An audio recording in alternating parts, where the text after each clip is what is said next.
Hi. Okay, as we just settle in, I'll be giving some explanation of what this is and how it's going to happen. So I'm Ben Moss-Horowitz. I'm a junior at Northampton High School. So first I want to thank you to everyone who came out tonight, including all of our candidates to represent us. I'm going to be moderating the first half of this conversation. But before I explain how it's going to work, I'd actually like to explain how we got here by shining a light on some of the background stories of the clubs that have constructed this event. I'll be asking you not to applaud during the forums too much, but please feel free to applaud for some local youth activism that doesn't often get a chance to be seen in our community. Wait. Not yet. I have to explain the youth activism. I gotta give some shout outs. So in the Democrats Club, this year, we started off working in the 2017 elections. We worked successfully to get ballot questions on paid family medical leave and raising the minimum wage in Massachusetts.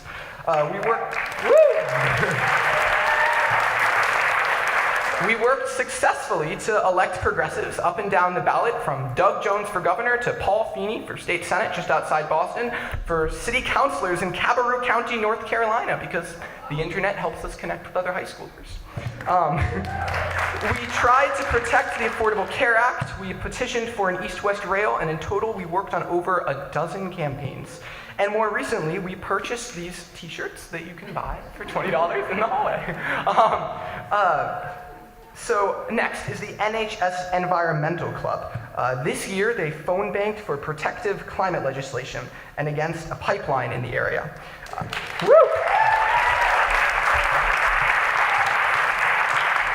They organized a community movie night for an Inconvenient sequel and went door-to-door campaigning for Heat Smart Northampton.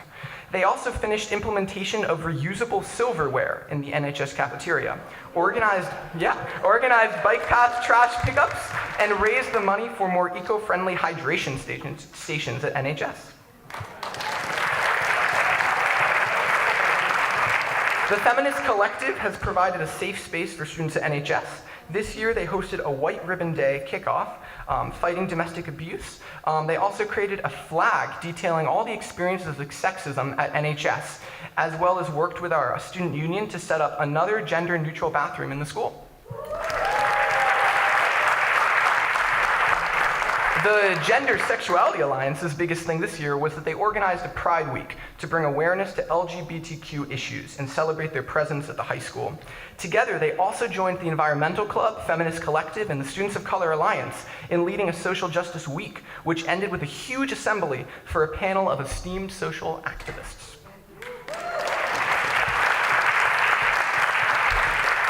Lastly, the Pioneer Valley Students for Gun Control are here, a coalition of clubs. A coalition of clubs from over 15 schools across the valley, with over 50 adult groups, with over 50 adult groups that have their back. After a coalition of clubs formed for a town hall with Representative Jim McGovern, NHS students were prepared to lead dozens of entire community-wide meetings to make sure Northampton stood properly alongside students around the nation in both a walkout and the Pioneer Valley March for Our Lives.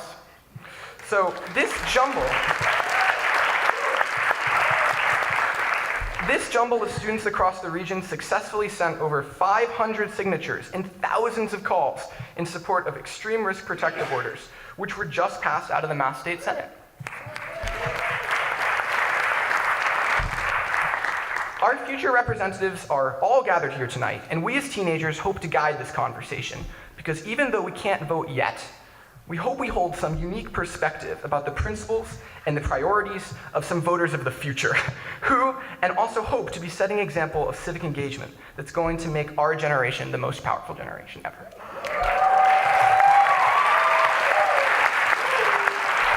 However, admittedly, we could not have done any of this work alone. We've had an outpouring of support from adult co-sponsors that have helped us engage our community tonight.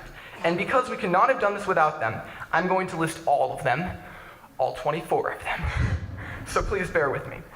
So thank you to the Amherst Democratic City Committee. Thank you to the Amherst Pelham Education Association. The badass activists in the Pioneer Valley. Franklin County continuing the political revolution. Greater Northampton, our revolution. Moms demand action for gun sense in America, Western Mass. Northampton Community Television. Northampton Democratic City Committee. Our Revolution UMass Amherst. Our Revolution Youth Caucus. Pioneer Valley Citizens Climate Lobby. Pioneer Valley Resist Coalition. Pioneer Valley Workers Center. Raging Grannies of Western Mass. Represent Western Mass. The Resistance Center for Peace and Justice, the Sojourner Truth School for Social Change and Leadership, St. John's Episcopal Church, South Hadley Democratic Town Committee, the Unitarian Society of Northampton Florence, Voter Choice Mass, the Western Mass Code Pink, the Western Massachusetts Young Democrats, and the Young Democrats of Massachusetts. That's all 24.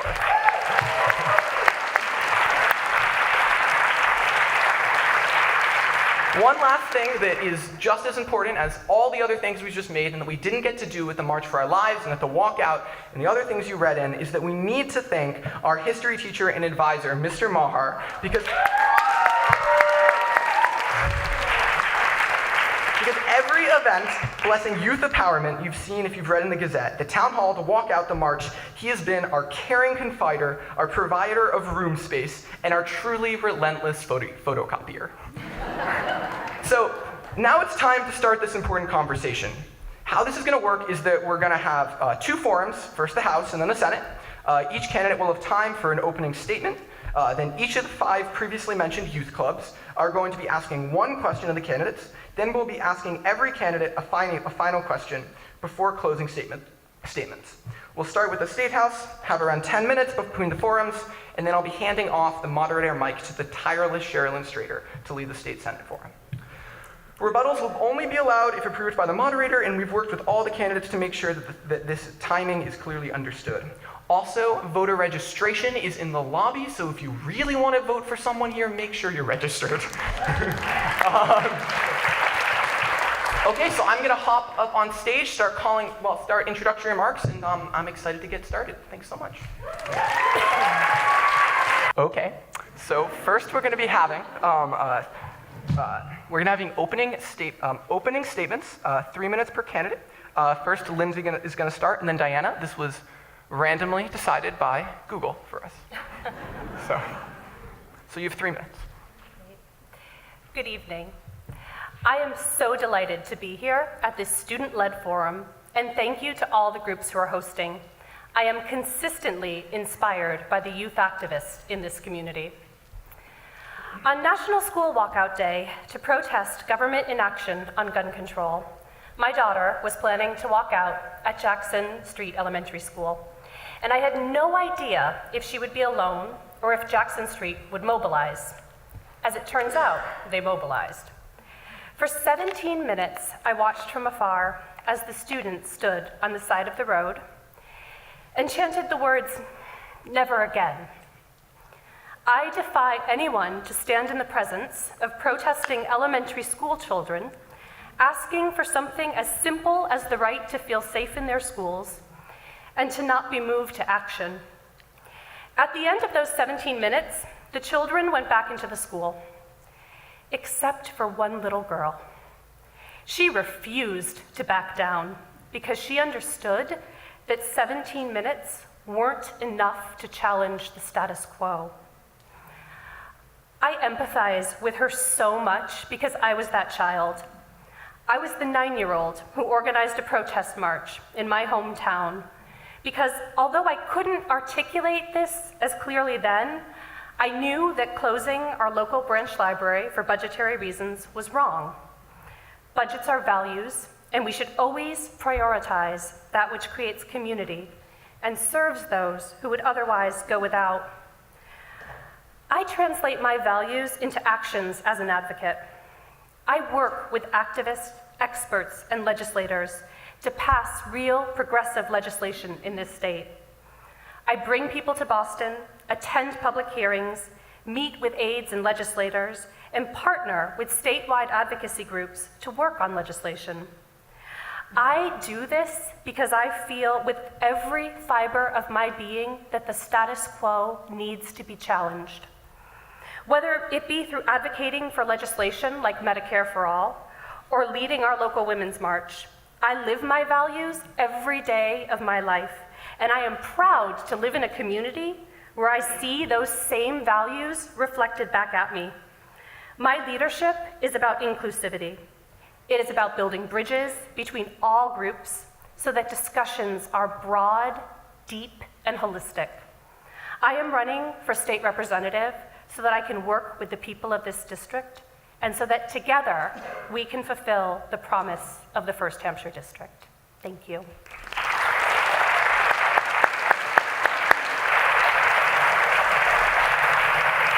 Thank you, Lindsay. Diana, you have 3 minutes. Thank you. Good evening. I would like to thank the Northampton High School Democrats for sponsoring this forum tonight. I think we're all excited by this robust campaign season, and this event in particular is one I've been looking forward to. Tonight is really special because I'm grateful to be a participant, but I'm also eager to be a spectator in the Senate portion of the program. We've benefited for decades from the exemplary service of both State Representative Peter Kokot and Senator Stan Rosenberg. This time last year, we could not have predicted the sad and unprecedented circumstances that would lead us to races to fill both their seats, or that would lead us to ask how we will fill the void of experience and character that these men left. My 16 years of working with Representative Kokot afforded me invaluable experience with constituents and local officials, as well as a comprehensive understanding of the legislative process and the workings of local and state government. I was proud to support his progressive mission, and I'm grateful for the opportunities I have had to work with many activists in our area on a variety of very important issues. Additionally, my experience as a 2-term Hatfield selectman, including 3 years as chair, speaks to my desire to serve the public, my leadership skills, and my ability to advocate on behalf of constituents. I think the setting of Northampton High School is an excellent place for me to lay out how I plan to move forward as I seek to fill Peter's seat. I am the proud parent of 2 NHS graduates, Peter Higgins in 2014 and Henry Higgins just last Sunday. I am well aware of the outstanding student involvement with regard to important issues. The young people of Northampton don't just talk the talk, they walk the walk. And I want you all to know that your issues are our issues.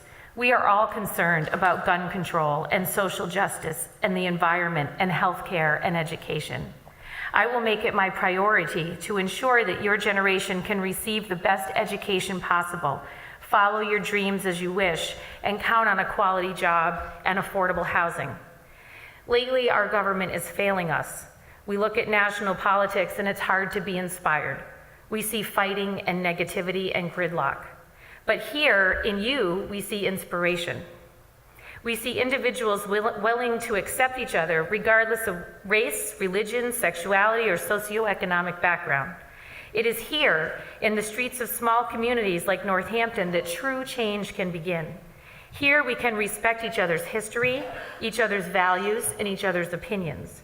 Here, we can rebuild our trust and faith in government, and no act is too small.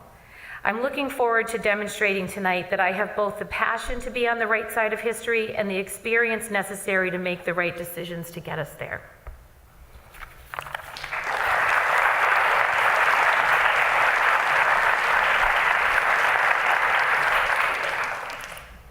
Okay, so our first question is going to be coming from a representative of the Northampton High School Democrats.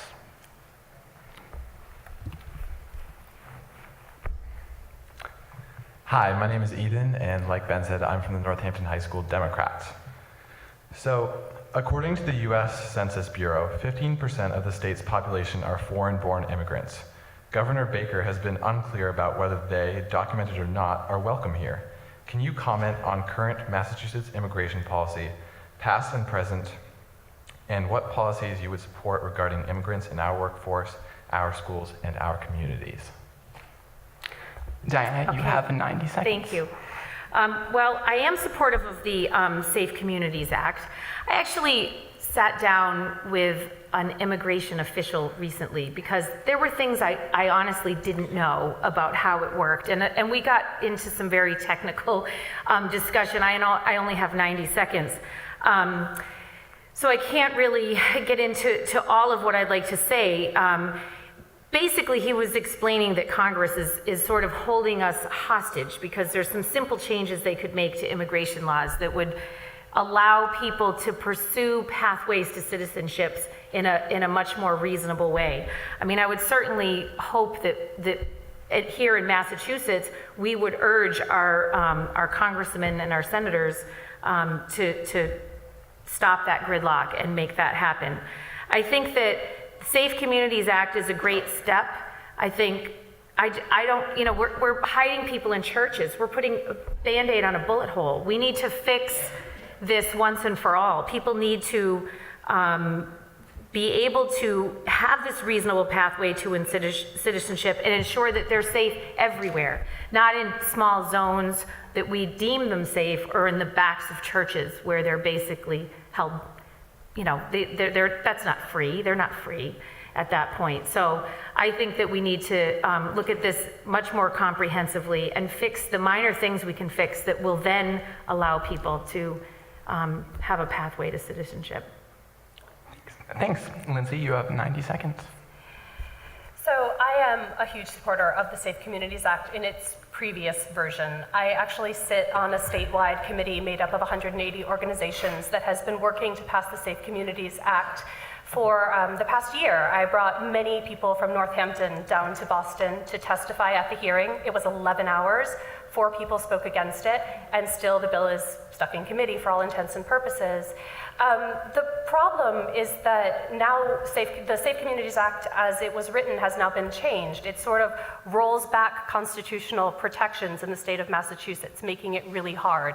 That's something that the governor is supporting. I'm not sure why the governor is supporting a rollback on constitutional protections, but he is. We've attempted to get the bill attached to the Senate version of the budget. That's been successful, and now we're working to get that same thing passed through conference committee. It's going to be a struggle, and we're not sure that it's really going to work. This is frustrating because the Safe Communities Act provides the bare minimum of protections we should be offering our immigrant communities. Really, it's so minor. And yet, instead of supporting this, we have a governor who is sending troops, National Guard troops, to the Mexican border. You should all come to the rally that the Women's March and other groups are holding downtown Northampton about the separation of children from their parents tomorrow afternoon at 5, City Hall. Hope to see you there.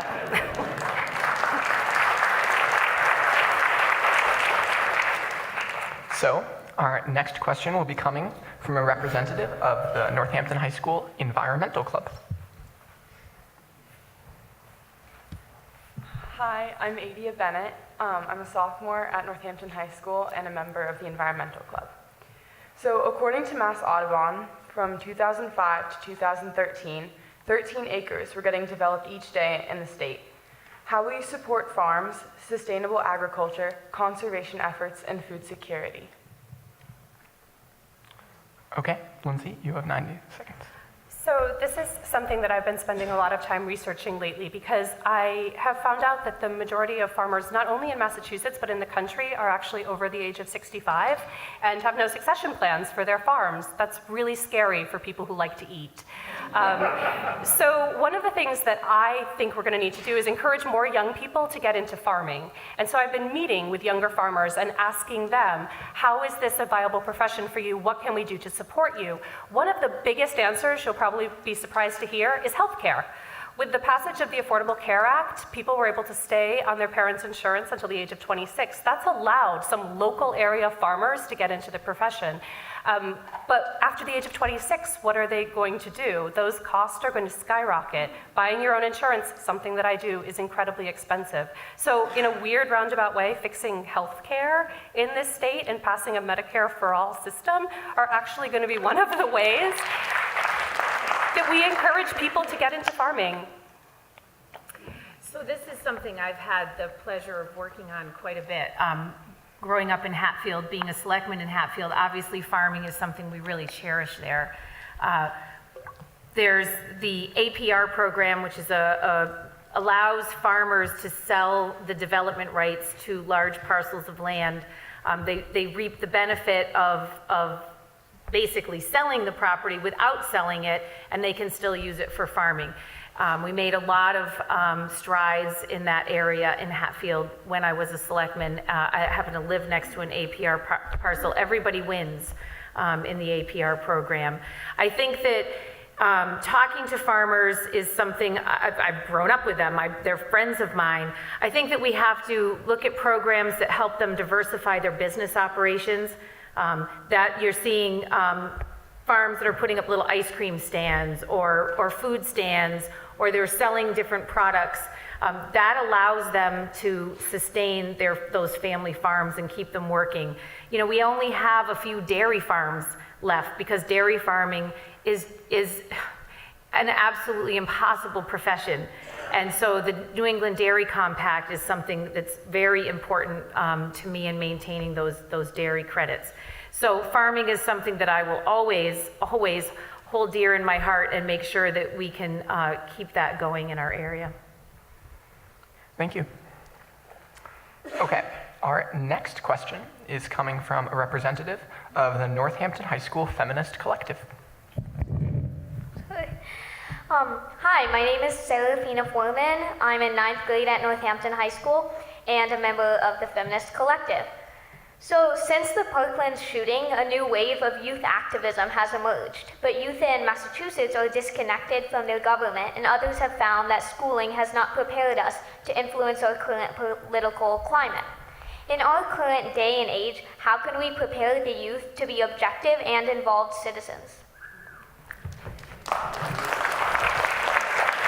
Well, I would say that you're doing a pretty darn good job here as it is. But obviously the focus on civics education is really great. I mean, we've all seen those interviews on TV when they ask people questions and they don't even know who the president is and things like that. I don't see that here whatsoever. Having students in the school, I find schools here to be really engaged. I think that the best thing to do is, you know, teachers routinely ask people in elected positions to come in and talk to the class. You should know who your reps are or senators are or your selectmen in your town or your city councilors, and you should feel comfortable talking to them. I can tell you that they're open to that. So reach out to them, and the focus on civics education is really going to be terrific because there's a lot to learn about government. It can be complicated, and this is where it should start. So civics education is indeed vital. Civics was my favorite class in high school, so it saddens me to know that it is not available in all schools across the Commonwealth. There is legislation to try to bring it back, so having youth support for that is key. But having youth support for any piece of legislation is truly key. One of the bills that I've been working to advocate this year is called the Healthy Youth Act. It's a bill that would provide comprehensive sex ed in all public schools, medically accurate sex ed, I should add. And the only way we pass that is by having youth go to Boston and telling the legislators why this is so important. So you mentioned that you have a wonderful social studies teacher. That's great, but we need to also get you guys into Boston at hearings. We need to bring elected officials into the classrooms to discuss issues more in depth. One of the other things that I would really support, and I know that Northampton and Holyoke are both looking into this, is reducing the voting age in municipal elections to 16. You should be voting. There is no reason that a 16-year-old who is directly impacted by every single issue should not have a say in that. So I would absolutely work with the city to make sure that happens. Thank you. Okay, our next question will be coming from the Northampton High School Gender Sexuality Alliance.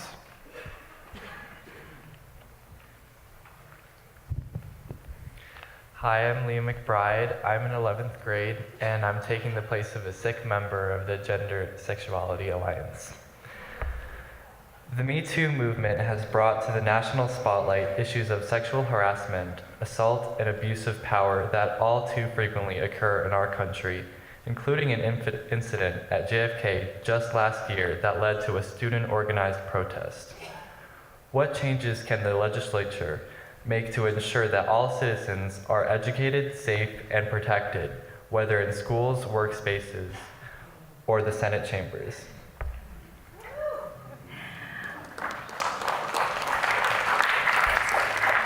I think here first. Oh, So the Women's March helped organize that march last year. We were incredibly proud of the students for taking to the streets to demand change. And I know that they were then granted meetings with local officials because of that. You know, the bill that I just mentioned, the Healthy Youth Act, would actually be really helpful in that because it helps create a culture of consent. It brings to the forefront LGBTQIA+ rights and health needs. That's the type of legislation we need to see. I need you to know that just this year, though, sexual harassment at the State House has been a real issue.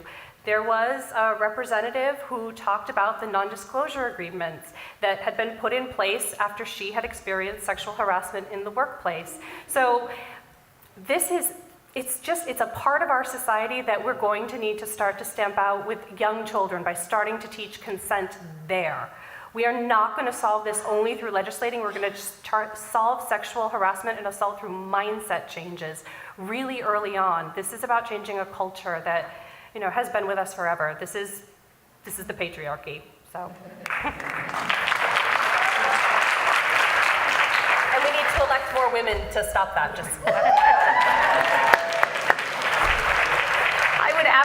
I would just agree with absolutely everything she said. The Healthy Youth Act is a big step towards this. It opens those lines of communication. You know, healthy discussion leads to healthy decisions and healthy relationships.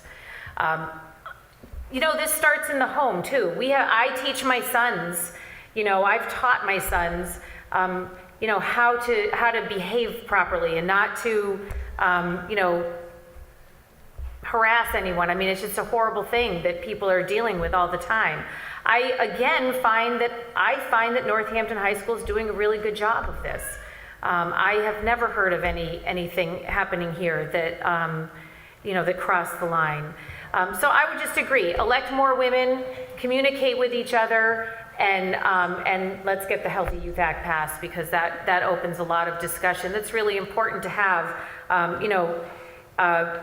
Being comfortable with your body and your sexuality is probably the most empowering thing that we can do for young people, and it has a lot of benefits. okay, thank you. Our next question will be coming from the Pioneer Valley Students for Gun Control representative.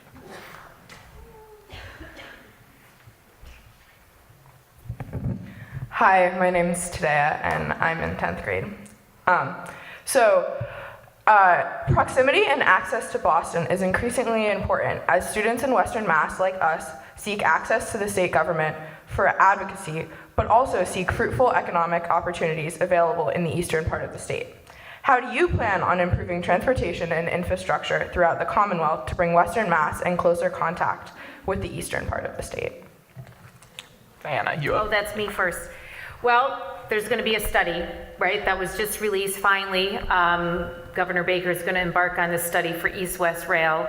I've had the opportunity to attend many meetings over the years with legislators regarding East-West Rail. I actually facilitated one last fall at Mass DOT that brought everybody to the table. And obviously, there's a lot of obstacles here and there's a lot of expenses. But when you think about what we can achieve if we can connect both ends of the state, I mean, the benefit to us economically, educationally, culturally, although I argue that benefits them more because I think we have more to offer out here in that regard. But there's no question that this investment, that we need to embark on this investment. It will pay us back.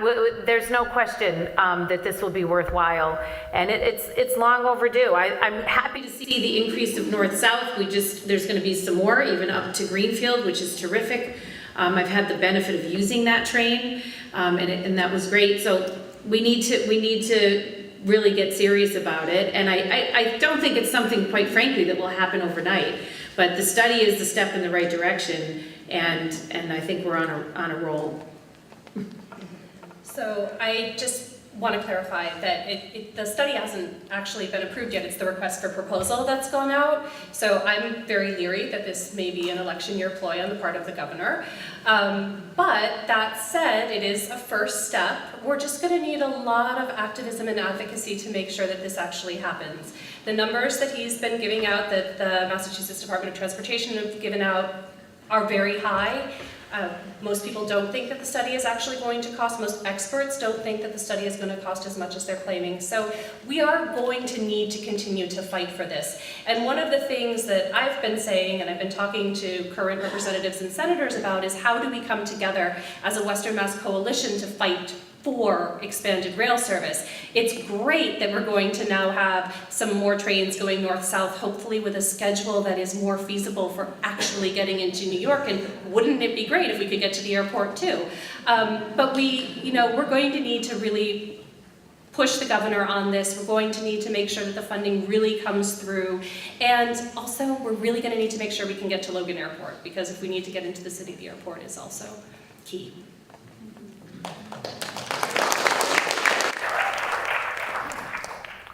Okay, I'm going to ask you 2 questions before we go to an intermission.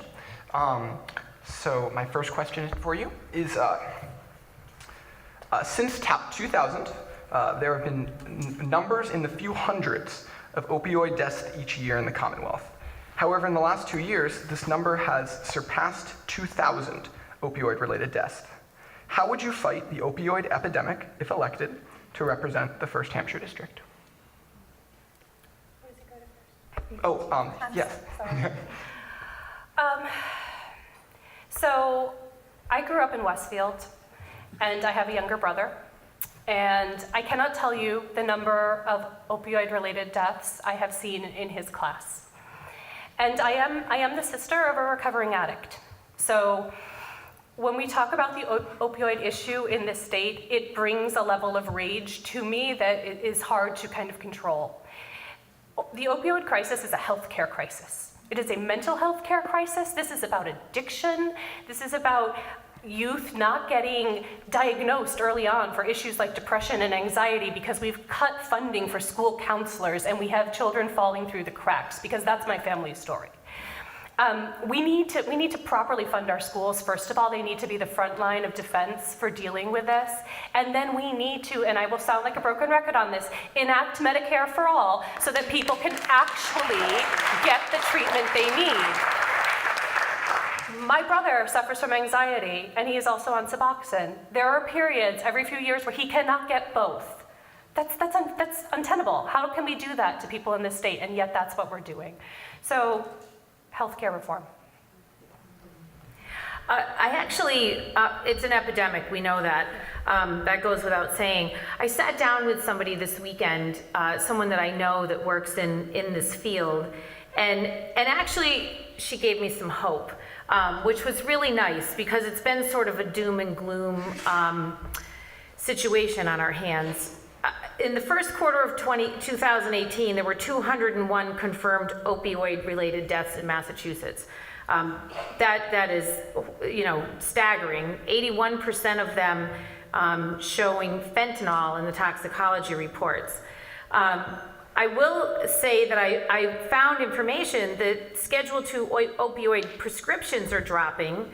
There were only 271,000 of them made in the third quarter of 2017. Think about that for a minute.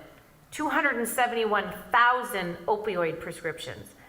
I think that we need to fight this battle by supporting Maura Healey's suit against Purdue Pharma, which the mayor has joined in on. We need to support medically assisted treatment, whether it's methadone or Suboxone. The clinics in Northampton do not turn anyone away. People can get help. And so I did a little research, and I Googled non-opioid painkillers, non-opioid-based painkillers. I came up with aspirin, ibuprofen, and acetaminophen. Now, those are not going to help you post-op, after you've had a car accident or some other kind of injury. I'm just curious why we're not developing painkillers. I mean, we have all kinds of technology, and I'm sorry, I It's went okay. over. I can't, why are we not developing these things? I don't understand. Okay. Okay, so our final question, which we're going to be asking in both forums, is, I think, a very revealing question. So,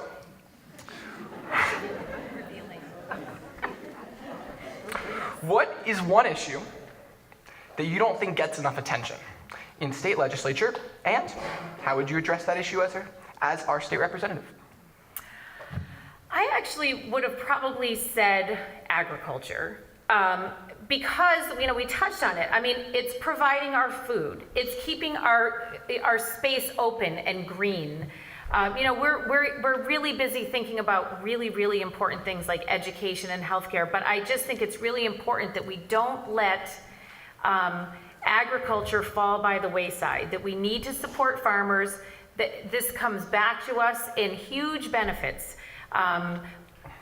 Keeps our environment healthy, keeps our, provides, we have healthy incentives program that we're able to fund extra healthy food for people that are on SNAP benefits.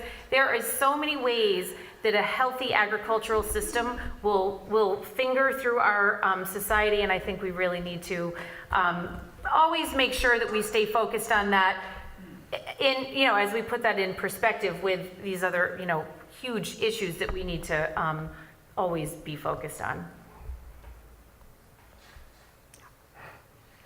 So it will shock no one here that I'm very healthcare focused. I've mentioned it several times tonight, but if I had to say something that I don't really think gets any attention at the State House, it would actually be reproductive health care. So studies are going to be coming out. We have 3 times the number of fake clinics in the state of Massachusetts than we have real clinics. I actually do intake for the Abortion Rights Fund of Western Massachusetts, so I am on the phone a few times every year with women, with patients across this state who are dealing with really serious issues of transportation, of access, of funding. That's something we don't talk about. No one talks about it. It just doesn't get brought up. And when you do go to these clinics, there are people outside with horrible signs telling you that you are a terrible person for even stepping foot in there, and who knows what you may be going for a pap smear for all they know, but yet they're still out there harassing people.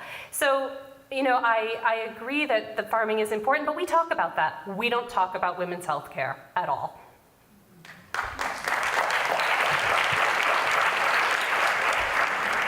Okay, so now we're going to be having 2-minute closing statements. We're going to start with you, Lindsay, and then Diana.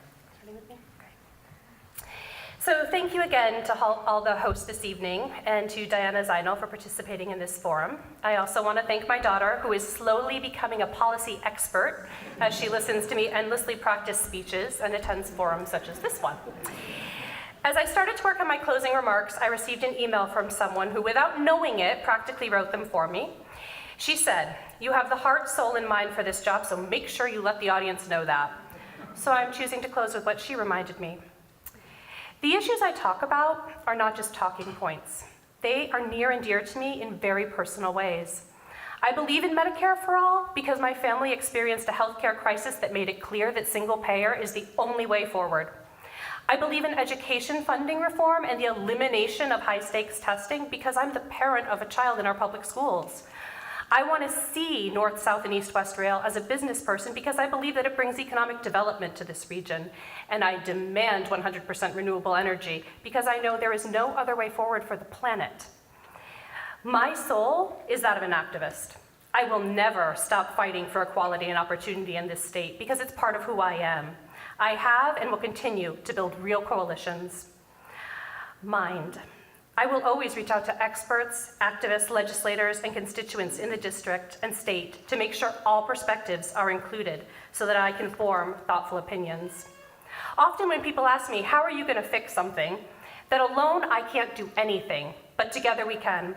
I look forward to working with all of you to effect the change in Massachusetts we want to see and deserve to see, and I would be honored to be your next state representative. Thank you.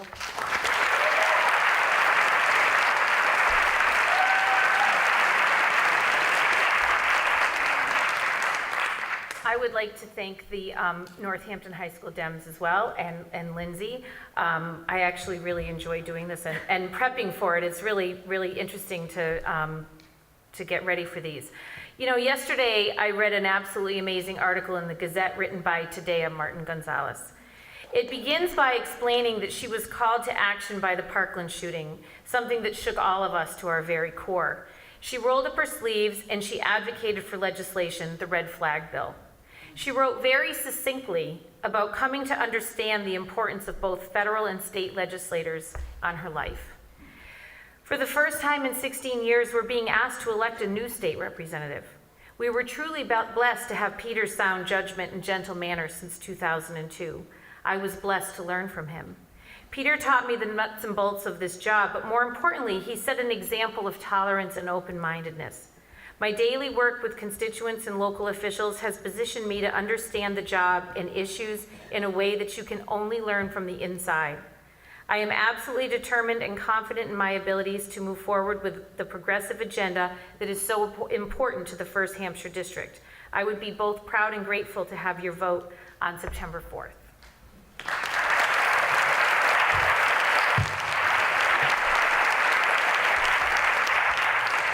Okay, we're going to have a 10-minute intermission, and then we're going to be back with the State Senate Forum. There are baked goodies. All the proceeds are going to the Northampton High School Democrats to help us do things like this. There are t-shirts that are demonstrated here, and remember, you can register to vote at a table right there.